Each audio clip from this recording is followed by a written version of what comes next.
A warehouse installs a full robotics system to save millions of dollars a year. 6 months later, productivity is down. A factory replaces its workforce with AI-powered machines, and maintenance costs quietly spiral out of control. One company spent over $50 million automating its entire operation, then brought the humans back. Because here's what the brochures never mention. Robots are expensive, not just to buy, not just to repair, but in ways most companies never see coming. Ways that only reveal themselves after the contracts are signed and the machines are running. And the part that makes it worse? These hidden costs aren't staying hidden for long. They're growing fast. Today, we're pulling back the curtain on the real economics of automation, the costs buried beneath the surface that are forcing some of the world's biggest companies to completely rethink the future of AI-powered work. For years, automation has been sold as the ultimate business upgrade. No sick days, no salaries, no human error, just machines running around the clock, doing exactly what they're told, perfectly, every time. On paper, the math is undeniable. Robots can handle repetitive tasks at scale. AI can process more data in a second than a human can in a day. Warehouses can run through the night without a single light on. Executives see leaner payrolls. Investors see higher margins. And the tech industry sees a multi-trillion-dollar opportunity. That's why the race to automate is accelerating across nearly every sector: manufacturing, logistics, fast food, healthcare, customer service. The pressure to adopt is enormous, but behind the polished demos and the futuristic product launches, a different story is playing out inside real companies. Automation doesn't eliminate costs, it relocates them, sometimes into new software subscriptions, sometimes into infrastructure overhauls, sometimes into cybersecurity budgets that didn't exist before, and sometimes into a problem far more fundamental: the realization that humans are still deeply embedded in how work actually gets done. In many industries, automation isn't simplifying operations. It's layering new complexity on top of old systems, and the economics start looking very different once the real numbers come in. The cheap robot illusion. The first hidden cost is also the most fundamental misconception. The robot itself is often the cheapest part of the equation. When companies evaluate automation, the focus naturally lands on the sticker price. A robotic arm for $80,000. A warehouse fleet for a few million. The purchase feels like the big decision. But it's really just the starting line. Because robots don't function in isolation, they require an entire infrastructure built around them. Sensors, networking systems, custom software, cloud computing, AI training pipelines, safety equipment, and a team of integration engineers just to get everything working together. It's a bit like buying a Formula One car without realizing you also need a full pit crew, a dedicated garage, and a race team just to get it on the track. Research consistently shows that the real cost of deploying industrial automation, including integration, configuration, and ongoing support, can exceed the hardware purchase price several times over. Then there's downtime, and this is where things get genuinely painful. When a human worker runs into a problem, they adapt, they figure it out. When a robot fails, it stops, and often everything around it stops too. In high-output manufacturing environments, a single hour of unplanned robotic downtime can cost hundreds of thousands of dollars. That forces companies to invest in redundant backup systems, on-call maintenance contracts, and emergency response capabilities that add yet another layer to the budget. Now layer AI on top of that, because AI-driven systems don't just require hardware, they require constant retraining as conditions change. They consume significant computing power. They need continuous data pipelines feeding them updated information. The operational demands don't end at purchase. They compound over time, which leads directly into one of the least talked about costs in the entire automation conversation: energy. The energy problem. AI and robotics run on electricity, a lot of it. Most projections around automation focus on labor savings. But the energy equation is one that consistently catches companies off guard once systems are deployed at scale. Every autonomous robot is running sensors, processors, cameras, and wireless networking simultaneously, with machine learning models operating in the background, constantly analyzing inputs. Individually, manageable. Multiplied across hundreds or thousands of machines running continuously, the power consumption becomes a significant line item. AI infrastructure makes this even more acute. Training large AI models requires energy at a scale most people don't intuitively grasp. And inference, actually running those models in production, isn't cheap either. Data centers supporting industrial AI operations are already among the most energy-intensive facilities on the planet. Demand is accelerating. Then there's the issue that tends to get overlooked entirely: heat. High-density computing generates enormous amounts of it. Managing that heat requires industrial-grade cooling systems, advanced ventilation, and in many cases, purpose-built facilities. That's not a minor line item. It's a significant capital investment on its own. So, while automation reduces one kind of operational cost, it can dramatically raise another.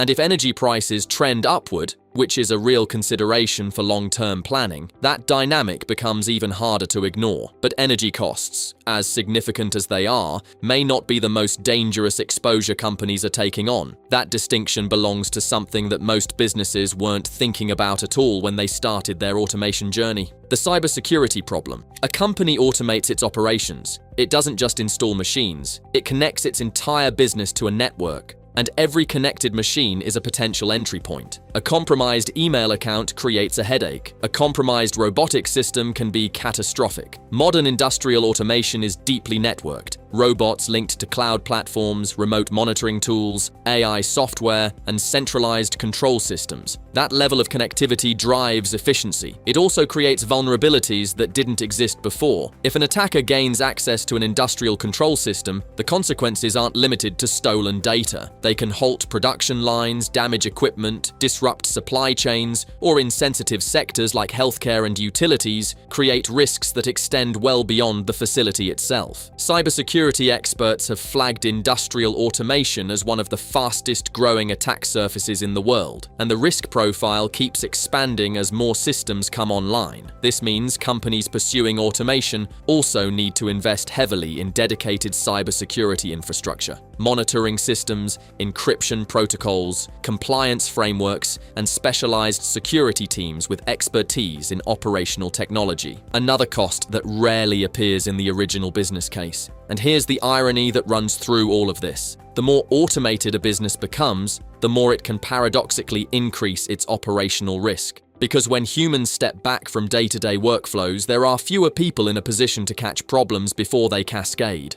Errors that a human would have noticed and corrected can move through automated systems unchecked until something breaks at scale. This is one of the quieter realizations that's been spreading through industries that automated aggressively early, and nowhere is it more visible than in large-scale warehouse operations. The warehouse reality. Warehouses became the flagship showcase for the robotic future. The promise was straightforward: faster fulfillment, lower labor costs, near-perfect efficiency, and robots have genuinely delivered on parts of that promise. But something unexpected happened when these systems met the real world at scale. Human workers didn't disappear. In many cases, they became more essential than before. Robots excel at tasks that are repetitive and predictable. Pick this item, move it there, repeat. But the reality of a warehouse environment is messier than that. A package lands at an unusual angle. Inventory gets misplaced. A damaged product needs to be identified and removed. These are problems that humans solve almost instinctively, and that current robotic systems still struggle to handle gracefully. So instead of replacing workers, many facilities ended up building hybrid operations, humans and robots working alongside each other, and hybrid systems introduce their own complexity. Workers need retraining, floor layouts need redesigning, safety protocols become more involved, productivity metrics become harder to optimize.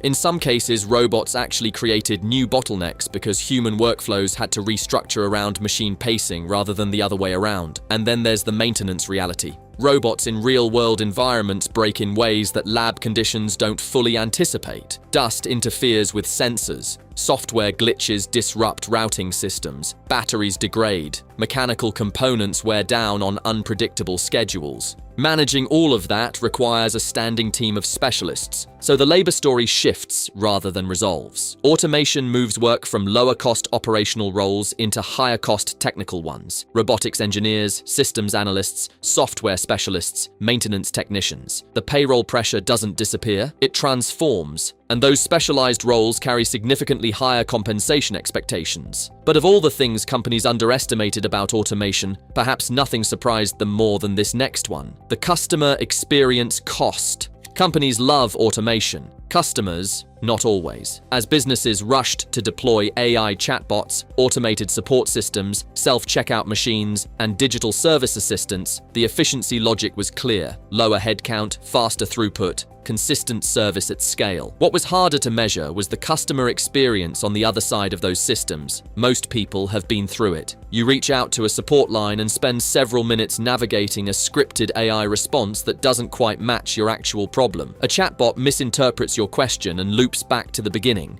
A self-checkout machine flags an error and you wait for human assistance anyway. The experience that was meant to be faster ends up being slower and more frustrating than the interaction it replaced. This creates costs that rarely show up in automation ROI models: customer churn, reduced brand trust, lower satisfaction scores, and weaker long-term loyalty. These are real financial impacts, but they're diffuse and delayed, which makes them easy to underweight until the data becomes undeniable. The reality is that in industries like healthcare, financial services, hospitality, and complex customer support, human connection isn't an inefficiency. It's part of the value being delivered. Automating it away doesn't just change how work gets done, it changes how customers feel about the company. That's why some businesses that moved aggressively toward automated customer service are now making deliberate decisions to reintroduce human touchpoints in specific contexts. Not because automation failed entirely, but because they learned where it works well and where it costs more than it saves. Which brings us to the most systemic risk of all, one that shapes every other cost on this list: the dependence problem. The more a business automates, the more dependent it becomes on systems it doesn't fully control, and that dependence creates a kind of fragility that's hard to see until something goes wrong. A software bug stops a production line, a cloud service outage freezes warehouse operations, a cyber attack shuts down distribution, a shortage of specialized components delays critical repairs for months. Any single point of failure in a tightly automated system can cascade quickly and stop things that have no obvious manual backup. This became especially visible during the supply chain disruptions of recent years. Companies that had built highly automated, highly optimized operations discovered just how narrow their tolerance for real-world chaos actually was. Systems designed around stable conditions struggled when conditions stopped being stable, and the specialized parts and software needed to get back online weren't always available on short notice. There's also a structural dependency that doesn't get discussed enough. Many companies don't actually own the intelligence running their automation. They license it. AI software is often subscription-based. Robotics platforms are frequently cloud-dependent. Core operational capabilities are tied to vendor agreements that can change in terms, pricing, or availability. That's a significant strategic exposure. If a software provider updates its platform in a way that breaks existing configurations, if licensing costs shift, if a vendor discontinues support for a particular system, these decisions made by an outside company can directly impact core business operations overnight. Companies thought automation would reduce their dependency on human labor. In some cases it did, but it also traded that dependency for a different kind, one rooted in technology stacks, vendor relationships, and infrastructure they don't control. That's a trade-off worth understanding clearly before committing to it. For years, the story around automation was simple. Robots would make business faster, leaner, and more competitive, and they have, in some places, in some ways. But running underneath that story is a more complicated set of trade-offs. Energy demands that weren't projected, cybersecurity exposures that didn't exist before, infrastructure costs buried in implementation, customer experience gaps that show up slowly in retention numbers, technical dependencies that shift risk rather than remove it, skills erosion that takes years to notice and longer to reverse. The AI era isn't just changing how work gets done, it's changing the full economics of running a business. And the companies that treat automation as a simple cost reduction tool, but without accounting for what it costs on the other side, may find that the math looks very different a few years in. The future of work probably isn't fully robotic, it's more likely something more nuanced, and where the question isn't how do we replace humans, but where does automation genuinely improve outcomes, and where do humans still hold the edge? That's a harder question, but it's the right one. What do you think? As costs come down and AI continues to develop, does full automation eventually become viable across most industries? Or are there places where humans will always be the better option? Drop your take in the comments. And if this kind of in-depth breakdown is useful to you, subscribing keeps more of it coming. We cover technology, business, and the systems quietly shaping how the world actually works.